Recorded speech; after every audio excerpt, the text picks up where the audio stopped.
اوه چند روژین و پیشوچونین زندان صناعه لطاقه غویران یا باجار حسکه بردوامن و هینا زندان دبن کنترولا داعشیان ده انجام شروع پفچونان ده بدهان چکدارین داعشی هاتنا کشتن هر وها بدهان هزین سوریا دموکراتیک جی هاتنا کشتن و گلباران کرن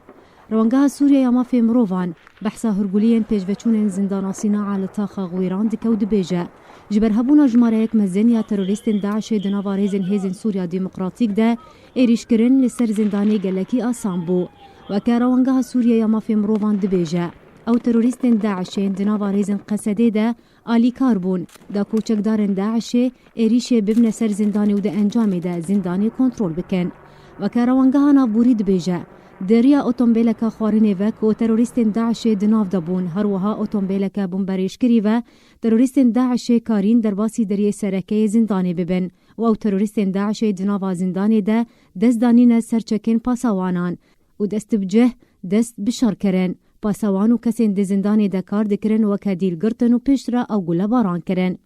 بریان ها قصده بخوا دریا تروریستکی داعش و پیلانا ایریش کرنه لسر زندانی بلاف کربو لی قصده تو کارک جبوی ریگیری کرنه لی پیلانا داعش نکر همان پیلانا داعش کو قصده بخوا بلاف کربو کتوارب جی کرنه ده کونها زندان به تمامی کتیبن کنترولا تروریستن داعش ده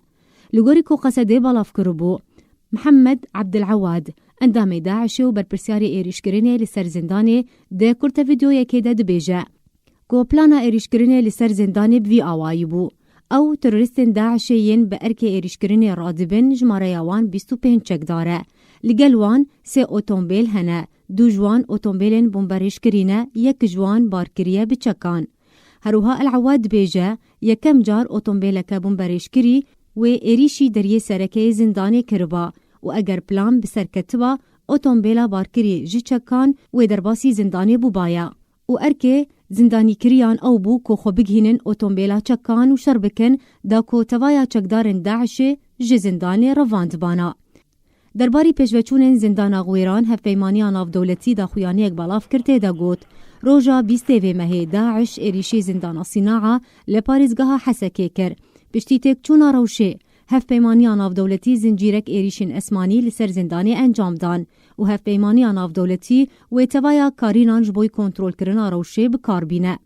هفپیمانیان آف دولتی آمجه بگوتنن لیوا جون برینان فرماندار ارکن هفبش یه هفپیمانیه گوت دداویا روشه ده او کسین کو ایریش کرن لواستر بون. وکا برینان دبیجه داعش ده زندان غویران ده چندین گلباران کرن. دزدانین سرچکن پاسوان زندانی ده و پاسوان کشتن و بچک شر کرن بونه گفک مزن لسر باجار لو ما هفیمانیان آف دولتی چندین ایریشن اسمانی انجام دان و جماره اک مزن یا چکداران کشتن.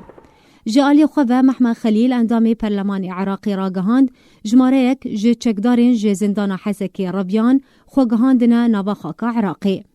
ولیزا فلک الدین به پرسیار کمیته نافچین کردستانی یین دریه اداره هریما کردستانی گوت پیلان که تبایا وان چکدارین ده زندان غویران دنه گوجماره وان نزدیکی 5000 چکداره بوی نافچین سینوری هریما کردستانی ورنه و گوستن و بتایبتی دوره قرچوخ. جالی خواه ویان دخیل اندام پرلمان عراقی گوت نها شنگال بویه دریه و گوستن داعشیان جی سوریه بو عراقی. بویسته هفپیمانیان آف دولتی و حکومت عراقی توایا هیزان بخنا حالت آمده باشیه ده دا کوری گریل در بسبونا چکدارن داعش بو نفخاک عراقی ورکرن.